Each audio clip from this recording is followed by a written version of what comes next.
So at Infineon Kulim, we are very proud, playing a strategic role in strengthening both innovation and supply chain resilience.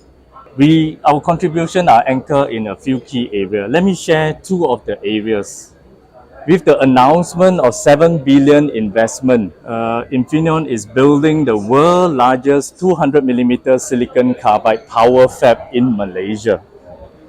Of course, with this announcement, we are advancing both manufacturing and also innovation in wide bandgap technology, especially in silicon carbide and gallium nitride. With this announcement, it also positions us as the key enabler in electrification and decarbonization megatrend, supporting, of course, the automotive, industrial, and renewable energy application.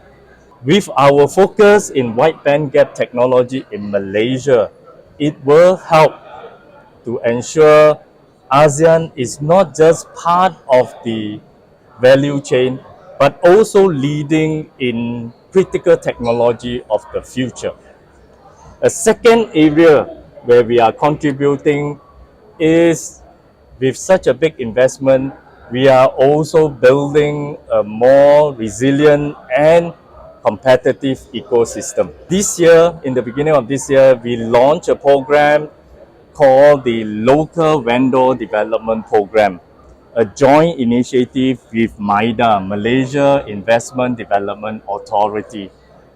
The objective of this program is to enhance the capability of the Malaysian company in supporting the growing semiconductor industry in Malaysia, especially in the high-tech wafer manufacturing and wide bandgap technology.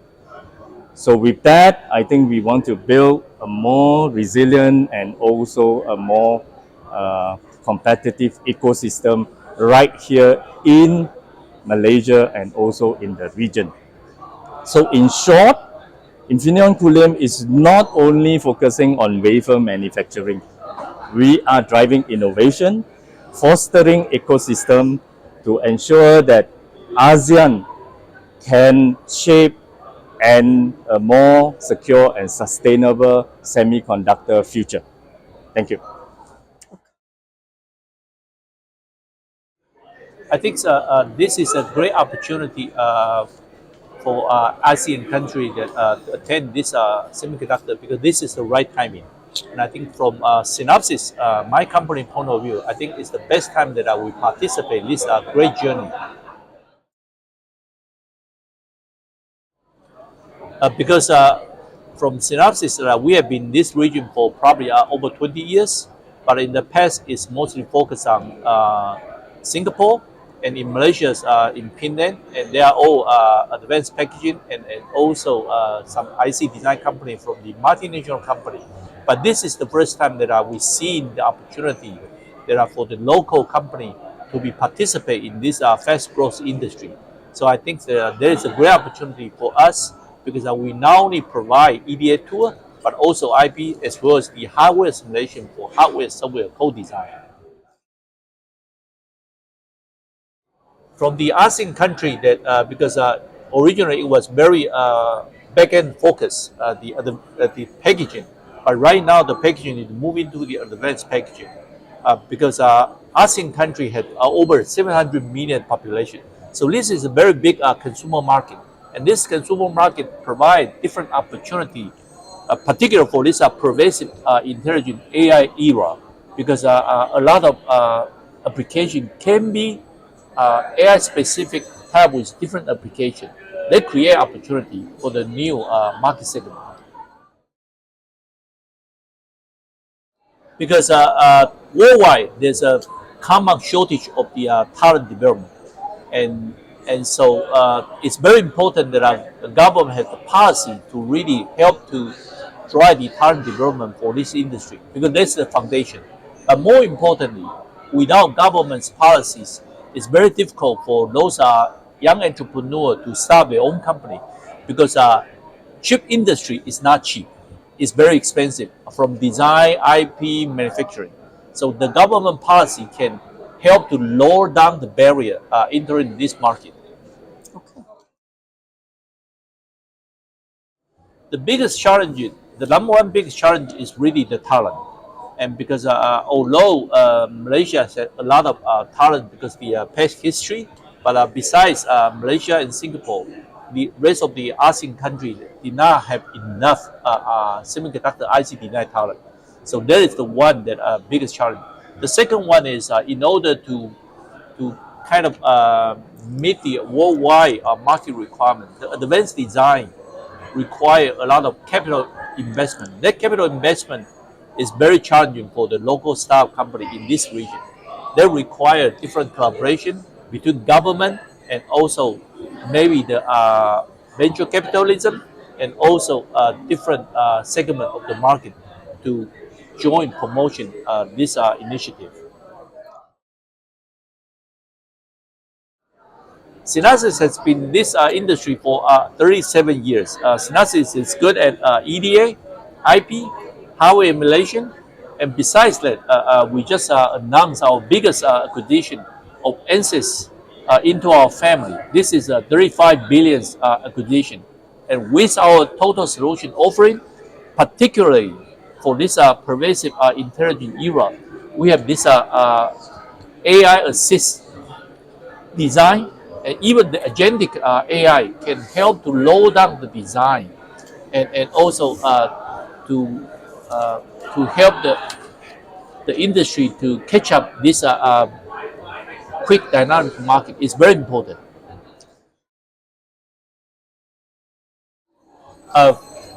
From Synopsys' point of view, we have two contributions. One is in order to really make our world green, everything need to be low power. So the low power design, in fact, is very important from the design point of view. Without good design methodologies, you cannot lower down your chip power consumption. So this is very important. The second one is when we try to think about how we can contribute into the STEM education. In fact, Synopsys spent quite some time doing the academic as well as the high school education, STEM education. Particularly, right now we are promoting the K9 to K12 high school students semiconductor and IC design summer camp education. That also increase the young student to get involved into this exciting semiconductors industry in the future. So I have analogies. In fact, if you look at the human history, and if you look at the ancient Greek civilization till the 15th century, because the printing technology, we have this Renaissance, also the religion reformation, and also the science innovation, starting from 15th century till now, like 500 years. But right now, we are at the other stage of civilization, but this civilization is slightly different. This civilization is civilization. It's silicon-based civilization, which means that everything you see right now is because of silicon. Silicon create the computing power, and the computing power with the application, with the software, we create a lot of intelligence. That intelligence is full of our life, smart everywhere. So I think that I use these analogies that we are now in a new era of the civilization. A silicon-based civilization can go on for 1,000 years, and that is very important. I think that most of the young people know the comparison between the printing technologies and the new semiconductor industry technology. They are really excited to get into this semiconductor industry. Well, I think it's a great start. I think it's very important for ASEAN to play a major role, and by collaborating, between these nations, I think to foster and focus on semiconductor industry is very important. And we, as a venture capital, we would like to participate in the future growth of this industry through our investments and how to enable this industry to go faster. Well, first of all, we are a fairly young venture capital that just got set up this year. We have very strong LP backing us, and we're specializing and focusing on semiconductor industries only. By participating and sponsoring this event, it's only the beginning of our endeavors for the future to come, and we'll be very happy to contribute the future growth of this region. I think it's very important. This is a very big topic, right? We all understand the current geopolitical situation. So all the major companies are looking for supply chain de-risk. And ASEAN as a whole, collectively, as a 700 million population, that's actually half of the population of China. And the semiconductor industry in particular has been here for a very, very long time, nearly 50 years in Malaysia, for example. And I think recently all the multinationals are looking at in the process of the globalization collapsing, they're looking at other regions, the areas to tap into for the talent, for the know-hows, for the ecosystems. So I believe this trend will continue, and if not, only will go faster and accelerate much faster, right? So I think in the next 5 to 10 years, ASEAN is going to play a significant role, right? If not on the top of the list for all the companies looking at supply chain de-risking. I think this is a very important collaboration. I think semiconductor industry in particular cannot live without a close collaboration between the three.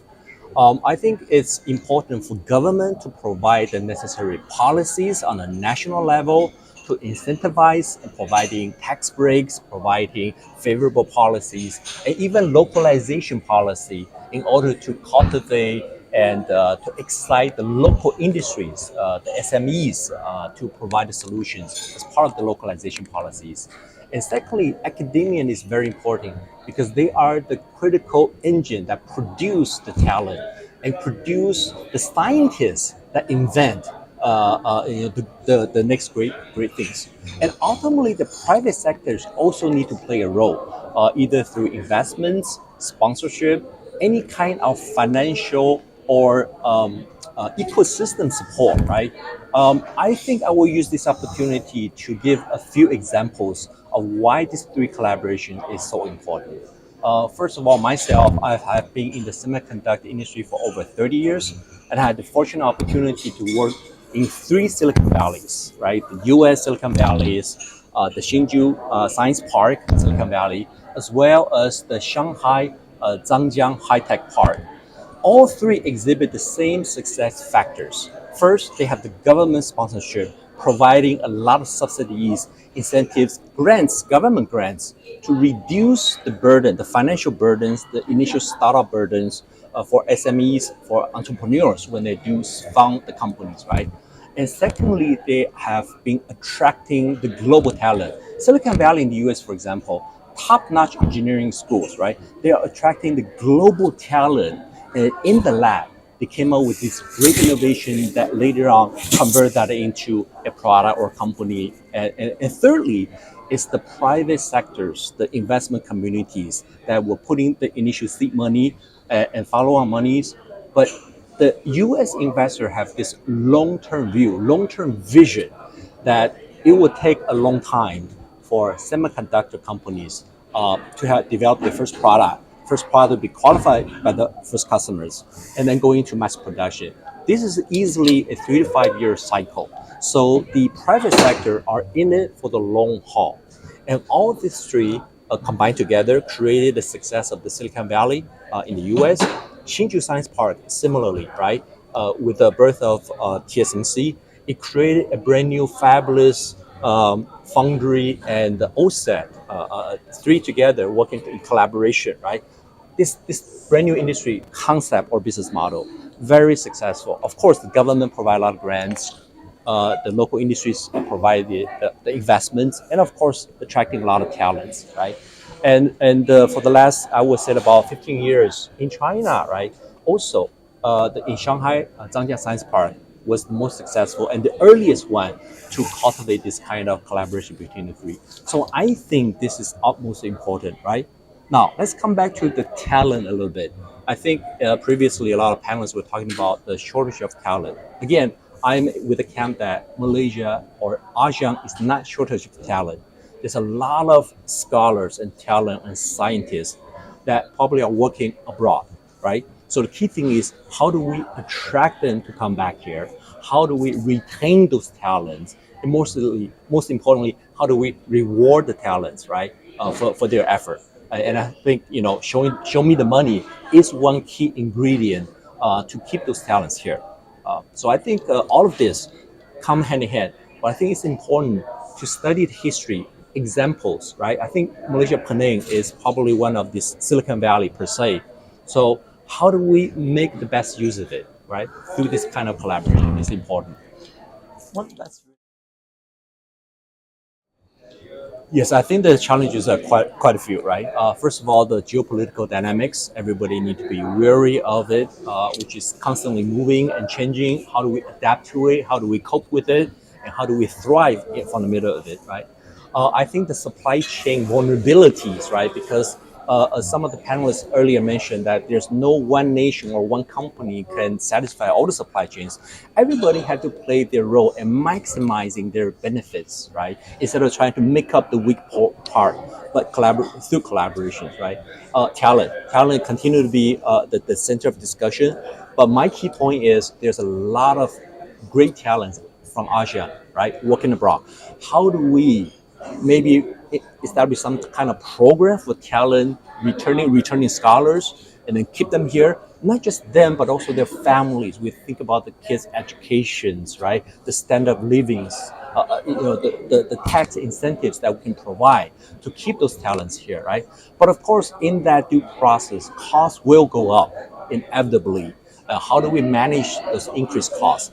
But more importantly, right, I think the investment community need to exist to support the initial startup costs and the financial burden, right? And because I think, pay alone isn't going to solve the problem. It's a combination of pay and equity, right? So I think this is where I think the investment community like us can help to contribute. Opportunities, there's also a lot of opportunities for the ASEAN regions, right, to tap into. Many panelists mentioned about advanced packaging, definitely, right? Advanced packaging. Some even AI-enabled manufacturing, right? Because I think the manufacturing facilities need to evolve by taking advantage of the AI-enabled robotics. And I think, and also one of the important areas to look into is futuristic, even quantum computing, for example, new energy technology related, EVs, EV supply chains, biotech for that matter. I think there's a lot of areas that are at the verge of becoming a huge industry. I think ASEAN definitely should look into how to capitalize on those growth markets. Okay. Right. Our company, again, as I mentioned, we are a VC, we're a venture capital, right? So what we do is we identify companies in the semiconductor ecosystem that have the talent, that have the innovation, and they have the prospect, right? What they need is the jumpstart money to help them to get to the end goal, right? Whether the end goal is M&A, IPOs, or whatever. But I think this is something that is largely missing in this area. So we're only playing a small part of it. But I hope that what we can do, not just money, but provide my industry knowledge, or our industry knowledge altogether to infuse into these startups, to help them pave the road so they don't have to go through all the growing pains that we have seen in this industry for the last 78 years. Okay.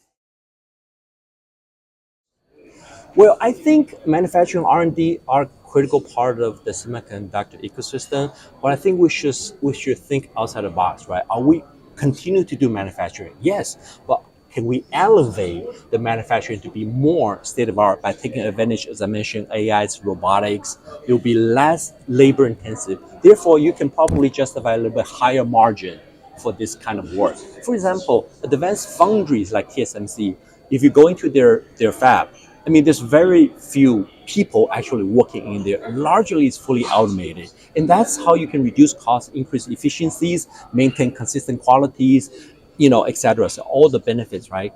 of course, coming back to R&Ds, very important R&Ds, right? Fundamental R&D is important. How to keep those engineering students and stay in this industry after graduation, right? I mean, China for a period of time experienced using one of the conversation I had with the Tsinghua University dean. He told me that 70% of the engineering graduates from Tsinghua University did not go into this industry, did not go into semiconductor industry. They went to financial industry. They went to investments, banking industries, right?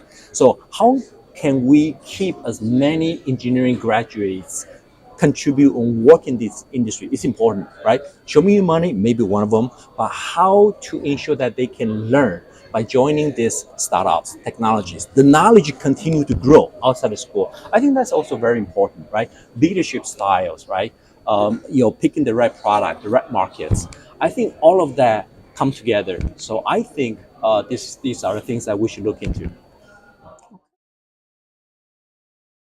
Well, I think ESG is part of our due diligence. So all companies that we intend to invest, this is one of the criteria. So if you want my money, then you have to have ESG compliant policies, plans, schedules, and actions to fulfill those goals.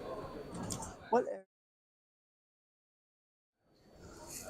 Advanced packaging, definitely. I think as the Moore's law is always constantly hitting the ceiling, right?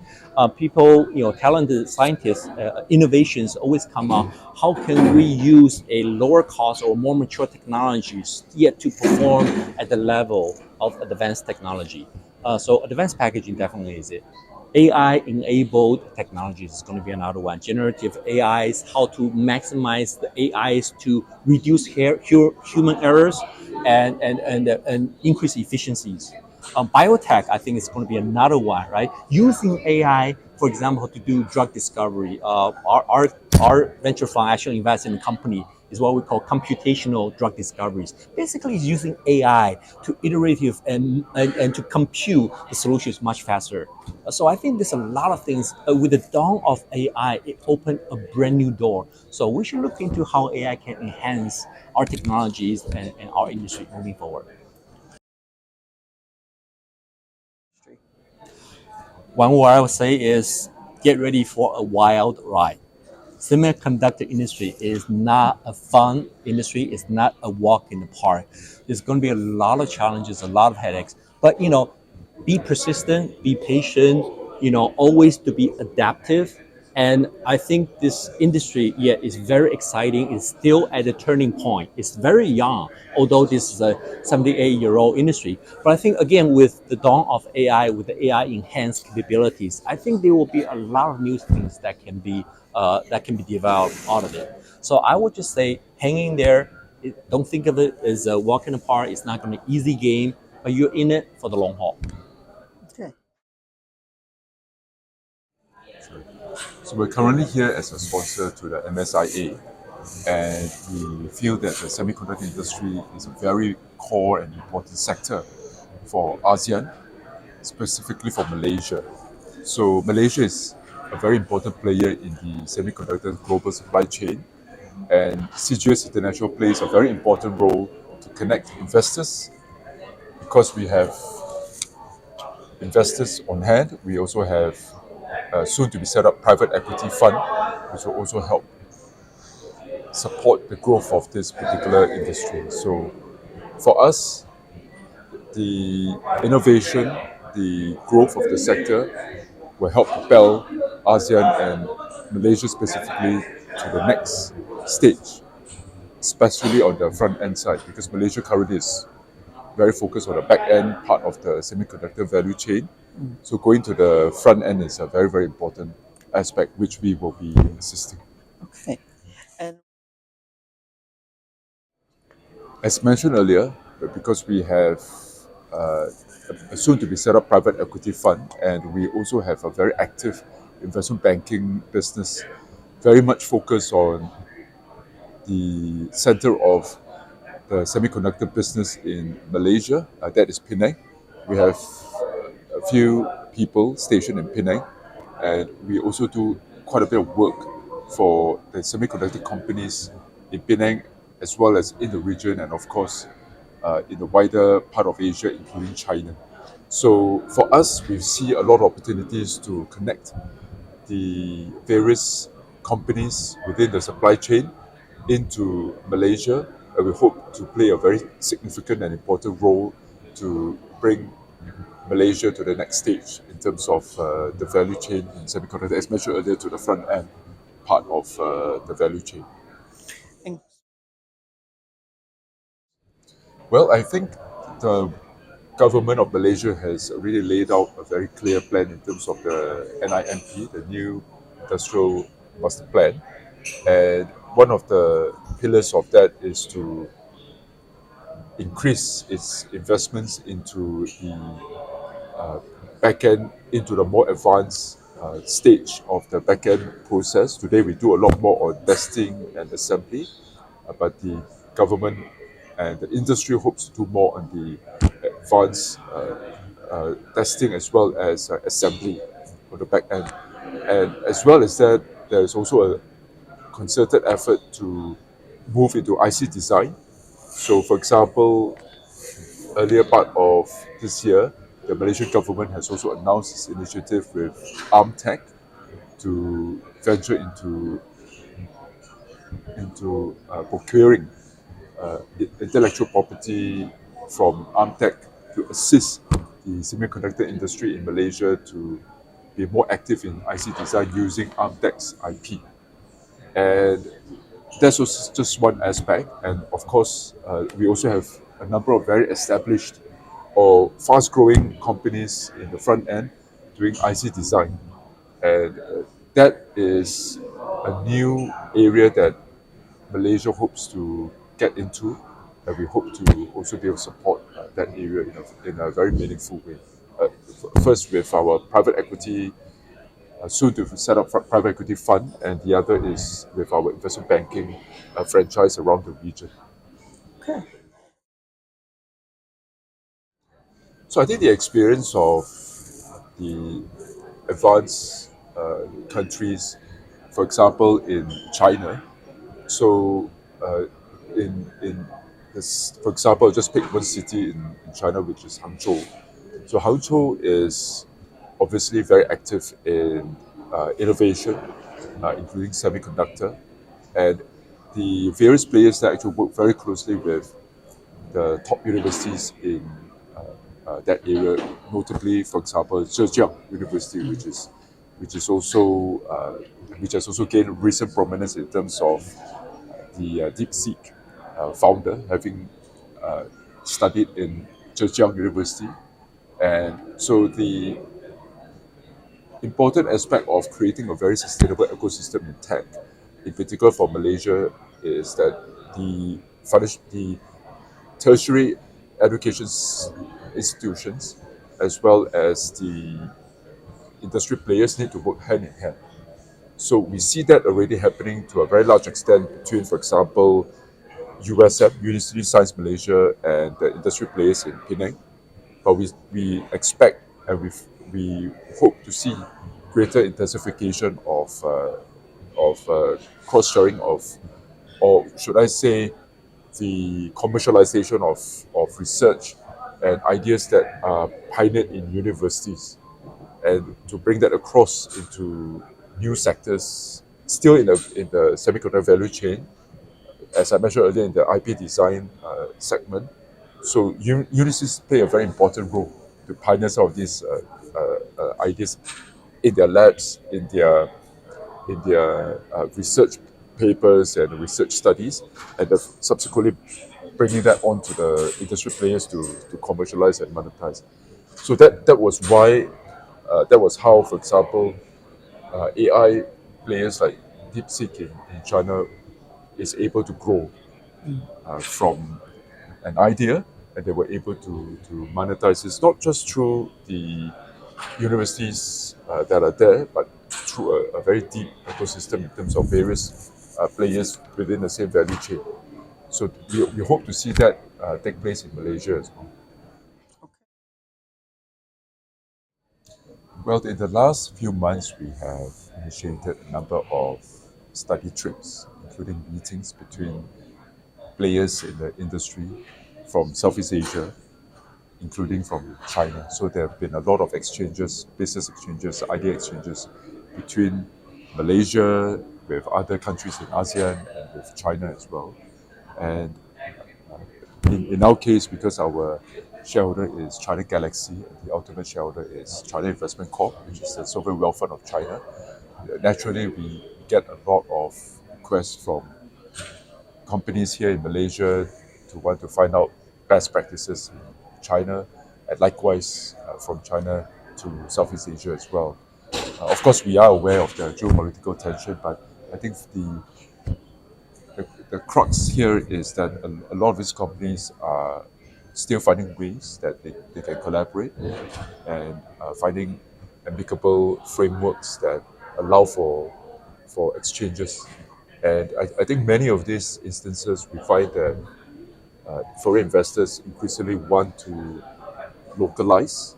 They want to set up their bases here in Malaysia and not necessarily using Malaysia as a pass-through. And that's important because we also play a very key role to connect and to ultimately bring these investments in so that we see tangible results. So, case in point, if you go up to Penang today, which is the heart of the semiconductor industry in Southeast Asia, you see a lot of the industrial land and areas have been fully taken up.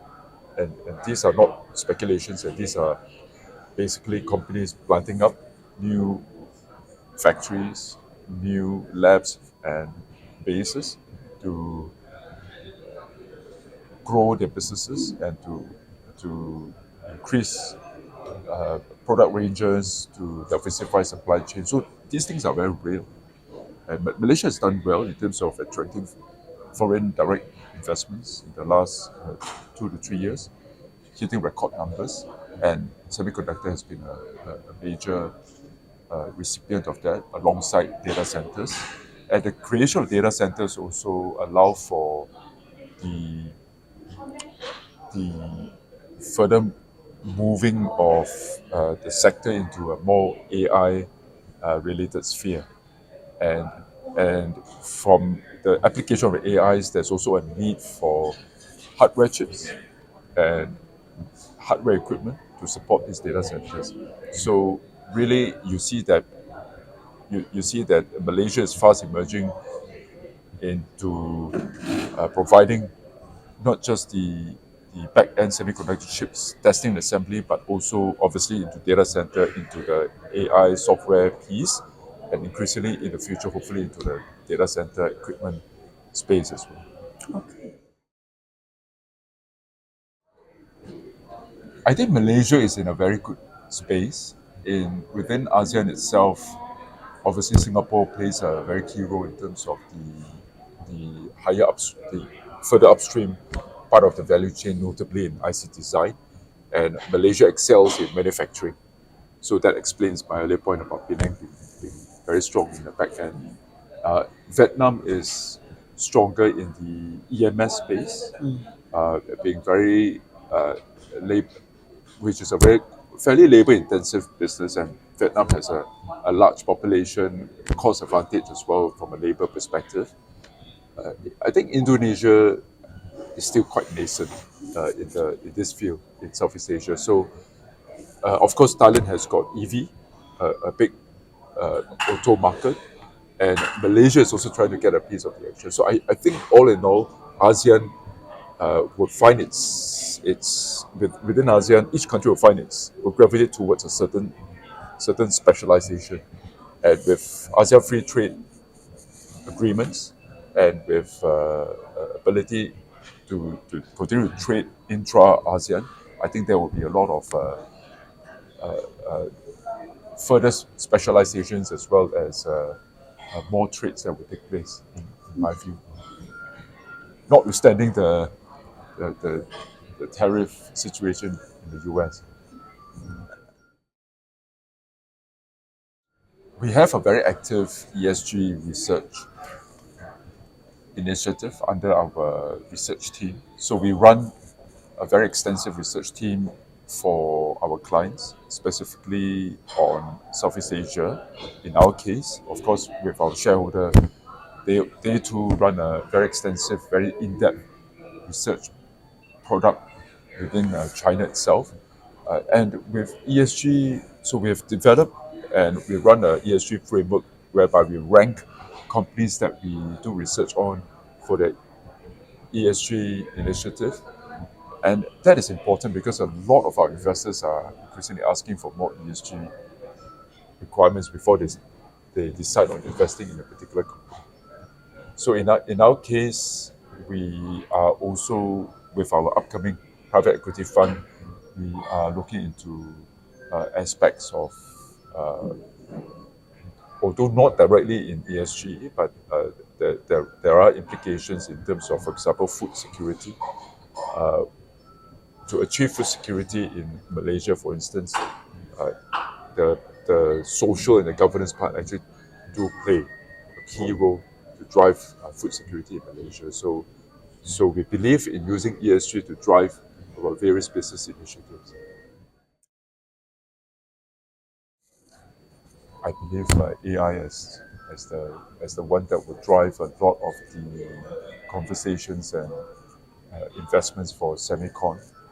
We were just talking about AI in the panel earlier, and it's quite clear that how we use the internet and how we use technology is increasingly being shaped by AI. And within the AI space, there is also increasing conversation around sovereign AI, with ideally each country or countries having their own sovereign AIs, run on their own culture, their own language. Malaysia, for example, is the official language of Malaysia, and the majority of people speak Bahasa Malaysia. So having an AI that, a large language model that is based on Bahasa Malaysia is pertinent to address a large proportion of the population. And ASEAN itself, with Indonesia, is also very much centered around Bahasa. So that's an idea in terms of more research and more investments having to go into not just the English medium when it comes to AI, but other languages as well.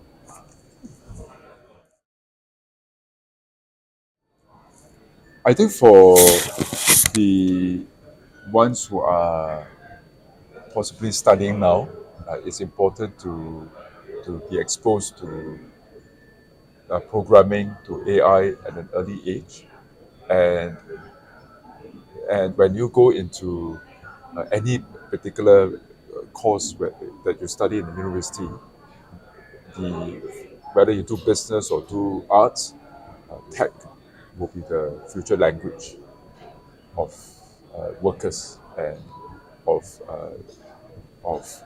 anyone wanting to be in the marketplace. So it's no longer an option not to be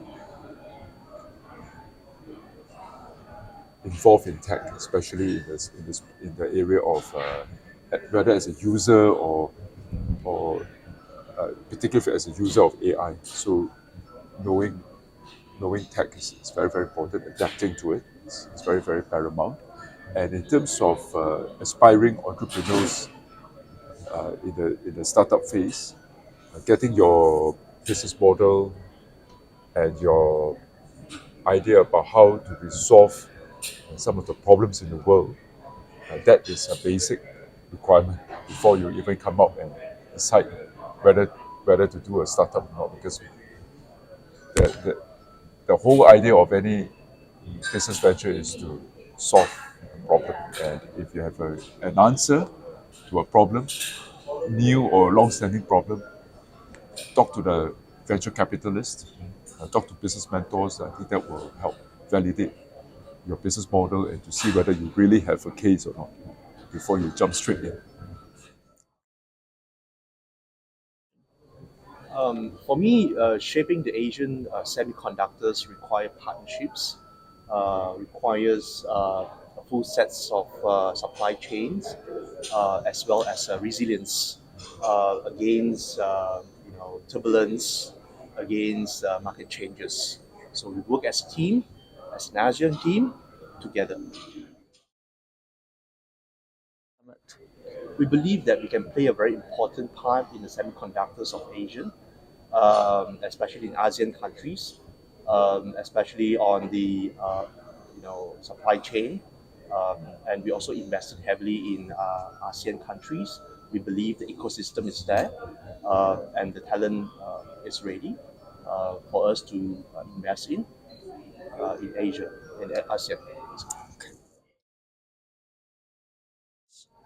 I think from the next 5 to 10 years, ASEAN play a very important role in semiconductors, as it has the right ecosystem from the talent perspective, the raw materials, the supply chain, and as well as the markets in the semiconductor perspective.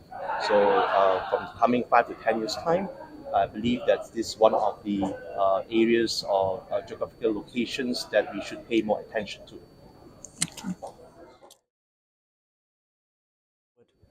I think first and foremost, government policies and framework is very important because that connects countries to countries in ASEAN.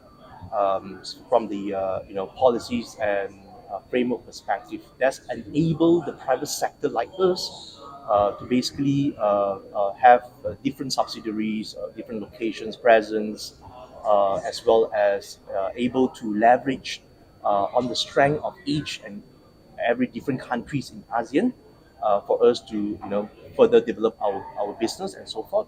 And besides that, academia is very important because that is the pipeline on where we actually grow our young talents, research and development as well. And we play a very important part as a private sector to build the infrastructures and provide the business opportunities for the young talents.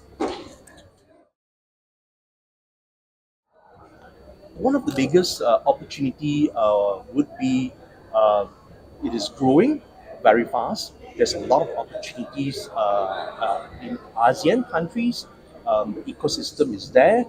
We are hoping for more to leverage more on this momentum as we are building right now. And of course, there's a lot.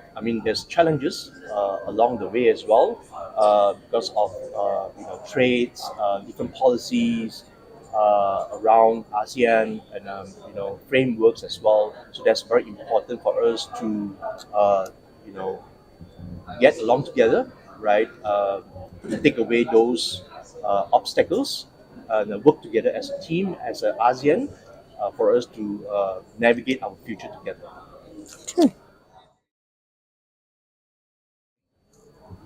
Our company is big here, and our company has a full range of research and development team.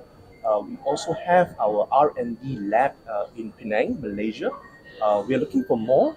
We are looking to grow more. So in terms of the growth and contributions to ASEAN, we believe that we'll be here to support the growth of ASEAN in terms of the semiconductors, the talent pipelines as well. So we are ready to partner with the government. We are ready to partner with the academia as well. Okay. The ASEAN has been here for a long time, and we are not new to semiconductors. We have presence more than 50 years in semiconductors field, whether it's assembly or manufacturing and things like that. So what we need to do as an ASEAN, we should put our hands together and upskill, increase the value chain of the semiconductors, put ourselves in forefront of IC design, of research and development, and of course we will still maintain on what we have today in semiconductors, manufacturing, and so forth. So that is what I think we should do. ESG is part, of our value in our company right now, and whatever we do on our day-to-day basis, including purchasing of materials, constructions, we uses things that is friendly, eco-friendly to the environment. We reduce our carbon footprint as well as much as we can. We also uses a lot of we leverage on energy. That is renewable energies as well. So that's how we actually contribute back to the society and ESG. In this region, in particularly, I see IC design, research and developments, um, and of course labs, not to say manufacturing. So we have a lot of opportunities around the front end, the wafers as well. You can see a lot of wafers in Malaysia in particular. We have a lot of big names, right? So front end semiconductors is one of the areas that we can focus on, besides the existing manufacturing. Well, first of all, semiconductor industry is here for a long time. It's sunrise industry. Almost all the components, car, automobiles, day-to-day usage of our machines and so forth, it requires semiconductors, requires automation, chips and so forth. So to the young talent, I encouraged, of course, to study well in the relevant courses, and of course to pursue whatever academia needed, right, to increase your knowledge from that standpoint, as well as to try more new things. Don't hesitate to get yourself involved, go for internships with the company. So that's where you build your skill sets and able to increase your value, especially for young graduates. Before you will get matured in the semiconductor industry. And how ASEAN has a very promising future, for semiconductor, especially in the ATP, assembly tests, and advanced packaging. And we are one of the very important players in the ecosystems. The collaboration between the governments, the private sectors, and the academia is very crucial in driving the innovation growth, especially with the government funding and support. So with that, we have a new IC design park in Penang and also in Selangor. And KISA is very proud that we are supported as a technology enabler. So all this collaboration between these three parties will definitely drive innovation growth. KISA provides a wide range of solutions for test, design, and validation. That's one. Second thing is that KISA has a global presence and experts in different locations. Third is that KISA offer a wide range of teaching solutions and certification programs. And we have customers like, for example, USM, Unimap. There are some of these customers that is adopting these solutions in their syllabus. This will be useful to help to build the young talent. Is that okay? KISA is very committed to ESG and CSR. So we have installed a large solar panel array in our Penang facility. This 5.8 megawatt of solar panels will be considered as the largest in Penang. It's a very impactful work, impactful and exciting because you're able to drive technology advancement. You're able to shape the future as well. And the last but not least is actually you're joining a very fast-paced industry. So voila, why not? It's definitely one of the exciting industry to join.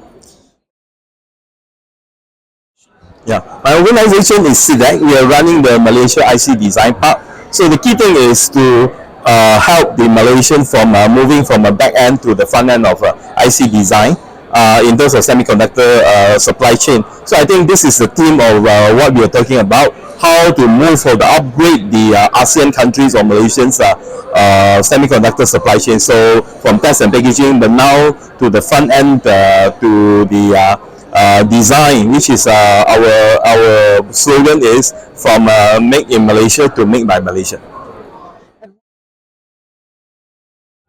I think the summit is important because it gathers all the top leaders in the country and even ASEAN countries. So to discuss how we can collaborate and pooling our resources together so we can move to the move up on the value chain of the semiconductor easier, faster, and more efficiently. 10 years.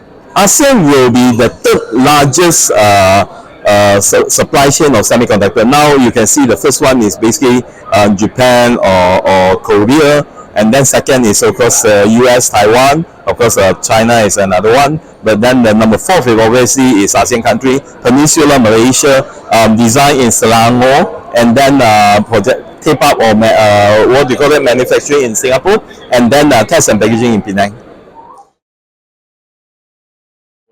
I think it is very crucial because this industry needs a lot of resource R&D. So R&D, we need a lot of talents continuously, and then you need a lot of technology as well as application of that technology. So without all these three, you won't be able to move the value chain. So I think with all this, so Malaysia is just a single country with 30 million. So, but we need a resource support also in Singapore, then the market in Indonesia, as well as the market in Thailand. So I think with all that together, ASEAN countries 600 million. So we are a huge market, or maybe we are actually underserved market for the semiconductor electronic products. I think it's also advantage and also a challenge is talent. So we have a bundle of talent. So is that we need to focus them on the semiconductor side, right? So how do we get most of our students within a bit of closed loop within the Southeast Asia? So all the E&E students focusing on the top, top sectors of the semiconductor. For example, the latest GaN and then photonic. So these are something that we can break away from the traditional players. We would like to think CDEC or the Malaysia IC Design Park as the accelerator of the high potential IC company in Malaysia, or semicon company in Malaysia. So we help them to accelerate. Not only we provide them with the facilities, free rental, utilities for 3 years, but we also provide them with support in terms of talent, equipment, EDA2, MPW service and stuff like that.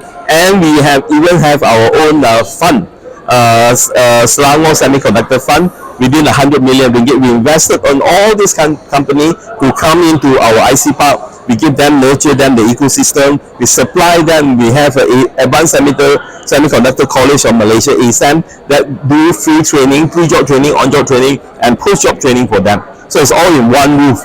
And then we are pushing them. We are even becoming their BD, finding business for them.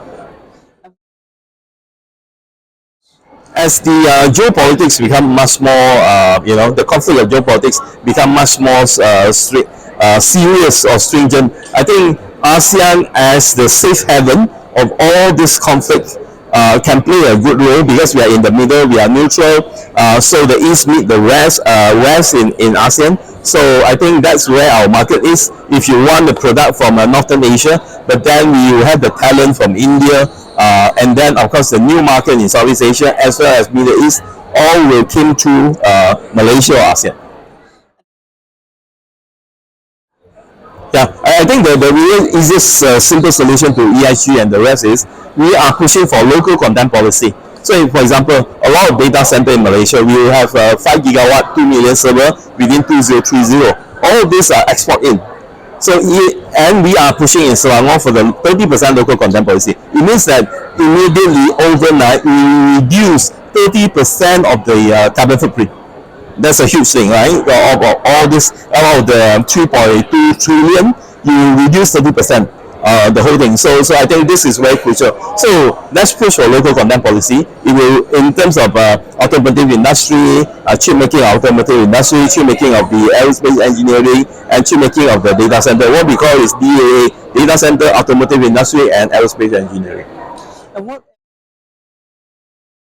Yeah, I just I say the DAA, the data center, data cloud infrastructure, the automotive industry, and also aerospace engineering is the big three future industry. We will push Malaysia or ASEAN country in the forefront, considering we are a safe haven for the global semiconductor supply chain. Right? Remember that there was one during pre-COVID or during COVID time, or there's a flood in 2021. The whole world. So-called the automotive industry has to stop because the test and packaging and others services is all in the northern of Malaysia. And what industry? Yeah, I would encourage them to join now. Don't wait because this is a once in a lifetime opportunity because of geopolitics, because of the restructuring of the supply chain. Now it's coming down from the northern Asia to Southeast Asia. So that is a crucial part. And then with the rise of the Middle East in terms of the AI, the needs of AI and data center, Malaysia is at the best of the position of the world to serve the both world, as well as we have the bundle of talent. We have been doing this for the last 50 years. So, and then our resources are one of the, I would say, abundant and affordable in the world.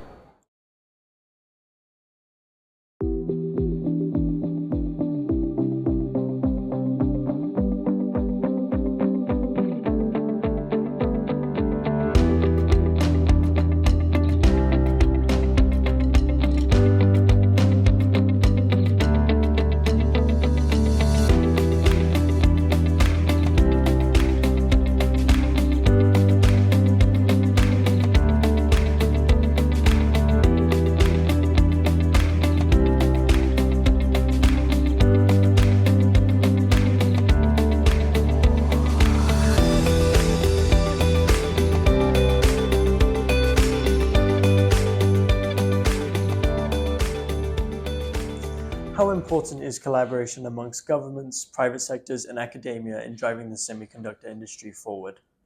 This particular tripartite collaboration is of utmost importance because the government plays a role in establishing frameworks and policies with the input of the industry and also managing global and regional trade agreements. The government is also responsible for putting in place incentives for manufacturers to be exploring new innovative technologies. For the private sector, it's a lot about contribution through technical expertise, know-how, and capabilities to address industry challenges. They work with trade associations as a platform for exchange and sharing of best practices collectively. As far as the academia sector is concerned, it's about driving R&D and also facilitating and building interest in the next generation for a healthy pipeline of talent. Here in Veolia, our role is a different one, whereby we are focused on being a collaborative partner to the manufacturers, providing reliable solutions while minimizing environmental impact to the industry. As a whole, we leverage on our capabilities in ultra-pure water, wastewater management, reclaim and reuse for the industry to our global and regional experience. Regardless of the different roles that we all play, one common goal we have is to contribute together with a common goal to drive the industry towards a way forward. What expertise does Veolia have that is relevant to the semiconductor industry? Veolia offers specialized expertise through our technologies, such as electrodeionization and membrane filtration. Coupled with our commitment to regulatory compliance, we are actually perfectly suited to the needs of the semiconductor industry. We create tailored ultra-pure water systems using advanced technologies and solutions based on customer requirements. We focus on water reclamation guided by the Water Efficiency Index to reduce consumption. These involves recycling rejected water and treating fabrication plant wastewater to meet discharge standards, possibly achieving zero liquid discharge, which we have done multiple times with different customers. How does Veolia incorporate sustainability and environmental considerations into its solutions to the semiconductor industry? Here in Veolia, we are committed to delivering solutions that embody both performance and sustainability without compromise, providing peace of mind to our customers. We are intentional about incorporating sustainability and environmental considerations, prioritizing efficient water and energy consumption. With our knowledge of managing the water cycle and overall water footprint, we also keep ourselves updated on regulatory requirements. Our solutions are tailored not only to meet but exceed such standards, incorporating advanced technologies for water reclamation and reuse, ensuring compliance with local regulations while minimizing environmental impact. In Veolia, it is our purpose to drive ecological transformation. Via our Green Up Strategic Program, we are focused on decarbonization, depollution, and regeneration of resources with our partners and customers for a sustainable future together.